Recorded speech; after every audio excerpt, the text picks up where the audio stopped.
আমরা এখন এসে গেছি ধৌলিতে। ধৌলি পাহাড়ে উঠছে গাড়ি।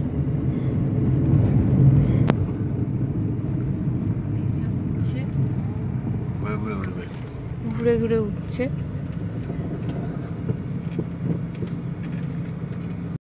এই যে বুদ্ধ টেম্পল, এত রোদ, এখানেও জুতো খুলে ওঠা আমাদের পক্ষে সম্ভব নয়, তো সেই জন্য চলে যাচ্ছি।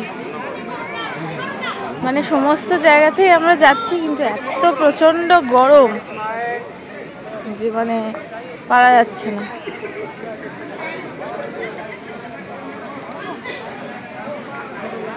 তো আমরা এখন যাই, গাড়িতে গিয়ে আবার কোথায় যাওয়া যায় দেখা যাবে।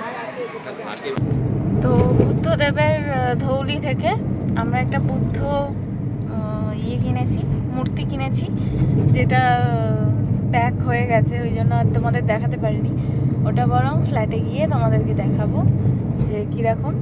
আর এখন তো যেহেতু প্যাক হয়ে গেছে, এই যে নিয়ে নিয়েছি। বুদ্ধদেবের মন্দিরে উঠিনি তো কি হয়েছে, কিন্তু মূর্তি নিয়ে নিয়েছি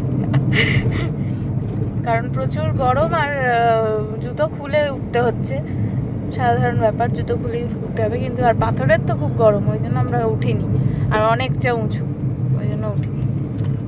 আমরা লিঙ্গরাজ মন্দিরে, লিঙ্গরাজ তো লিঙ্গরাজ মন্দিরে এসছি বাবার দর্শন করতে। তো চলো দেখাই মন্দির।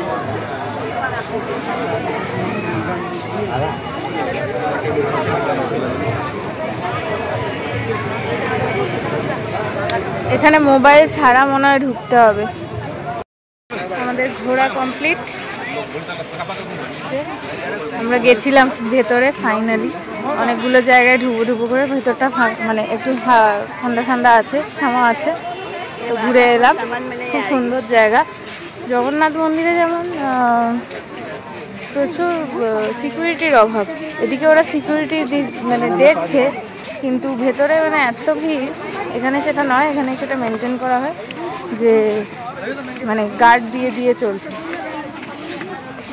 ভেতরে অনেকগুলো শিবের মন্দির রয়েছে, জগন্নাথের মন্দির রয়েছে, পার্বতীর মন্দির রয়েছে, মা পার্বতী।